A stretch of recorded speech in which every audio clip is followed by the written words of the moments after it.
Viva Voz, com Vera Magalhães.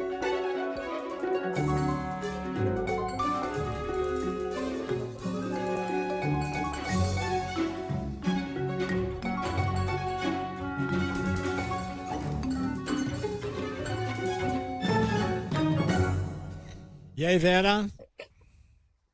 Oi, Sardenberg, boa tarde para você e para Cássia, para todo mundo que nos ouve e nos assiste. Boa tarde, Vera. A gente já noticiou agora há pouco que a Comissão de Constituição e Justiça do Senado aprovou um projeto de emenda constitucional que muda todo o sistema eleitoral e que veta, quer dizer, proíbe a reeleição, mas aumenta mandatos, enfim, é uma mudança bastante ampla prevista ali. Ressalto que é só na Comissão de Constituição e Justiça, ainda tem que passar no Senado, na Câmara, mas o fato é que essa conversa aí de acabar com a reeleição tá circulando, né, Vera?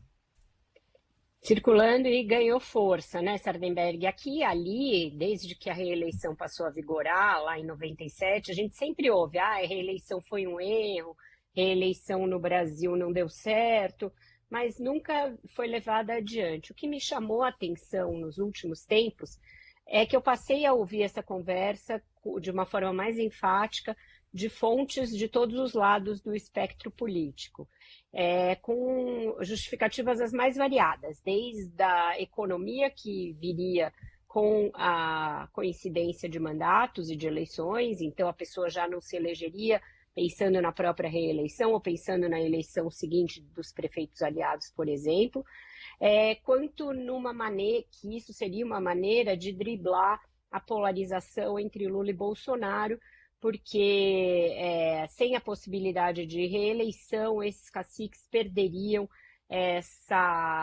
ali a capacidade, a possibilidade de serem os únicos a apontar candidatos, a indicar o rumo político das eleições. Quem tem usado muito essa ideia de fim da reeleição para vender a própria candidatura é o governador de Goiás, Ronaldo Caiado. Uhum. Ele tem apresentado isso para eventuais postulantes à presidência como uma ideia assim, olha, me elejam, me apoiem para que eu me eleja para um mandato que seria o mandato tampão em 2026, e aí eu me comprometeria a não me reeleger, e a gente faria essa fila andar, acabaria com a reeleição.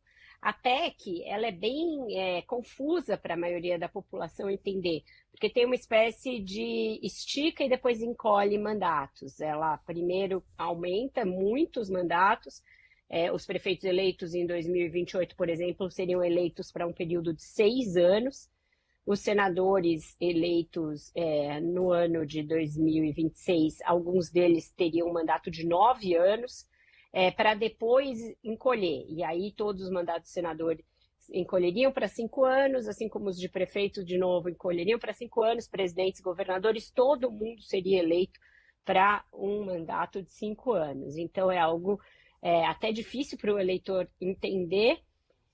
A eleição, acho que viraria uma coisa bem complexa, porque você votaria de vereador a presidente da República para todos os cargos, inclusive os 3 senadores de uma vez, quando a transição tiver passado e a proposta estiver absolutamente implementada, caso ela passe. Mas é isso, muita gente passou a defender algo que antes aparecia só assim como quase uma conversa, aquela conversa que você joga fora, tipo, parece que vai chover hoje. Não, agora a gente vê algumas lideranças políticas de fato à frente dessa ideia e ela ganhando tração principalmente nos partidos do Centrão. Agora, uma ideia como essa, Vera, para que ela possa vigorar já a partir das próximas eleições, teria que ser discutida aí um pouco rápido, não?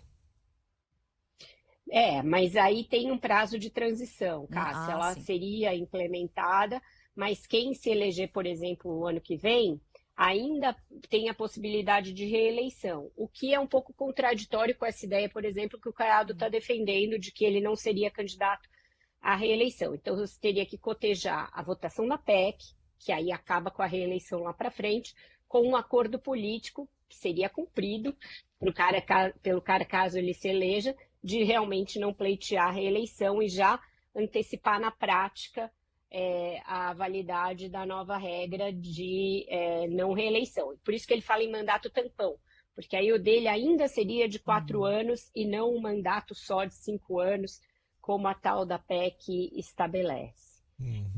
Então bastante pano para manga, vai ter muita discussão. Não vale, por exemplo, para o Lula, ele continua tendo a possibilidade de disputar a reeleição em 2026, e, na prática, se passar da maneira como está a PEC, nem para o eleito em 26 pela primeira vez. Ele teria, caso queira, de se comprometer a não disputar a reeleição. A validade completa seria a partir de 2030. Tá certo. Bom, isso aí ainda tá rolando, né? Tá rolando, nós estamos já, a eleição já tem eleição no ano que vem, e como você disse, o presidente Lula tem direito à reeleição, vários governadores eleitos há 4 anos também têm direito à reeleição, então, a ver como as coisas...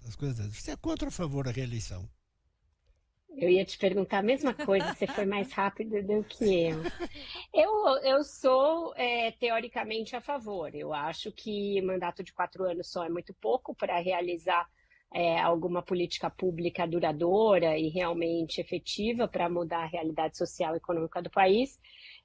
Portanto, a reeleição seria uma possibilidade de validação de quem vai bem nesse primeiro período e consolidação das políticas, mas eu concordo que a maneira como a engrenagem eleitoral está montada no Brasil faz com que a gente viva sempre pautado pela eleição seguinte, e isso não é bom. Isso não é bom nem para a montagem das coalizões, nem para a maneira como se governa, nem para algumas escolhas que o governante tem de fazer e que ele sempre acaba privilegiando o que dá mais voto e não o que é o certo a fazer. Então, talvez um mandato de 5 anos, um pouco maior, que dê tempo de você decantar as políticas, sem essa sofreguidão, esse afã por se reeleger, talvez fosse mais efetivo em termos de o cara realmente se preocupar com o que precisa, Sardenberg.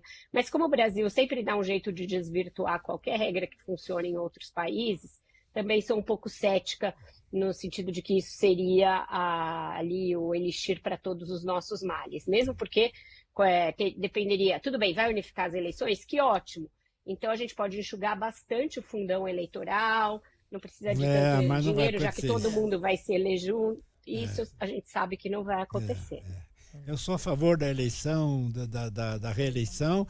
Eu acho que o problema nosso está no sistema partidário, deveria ter regras mais firmes para reduzir o número de partidos e aí sim transformar a governabilidade.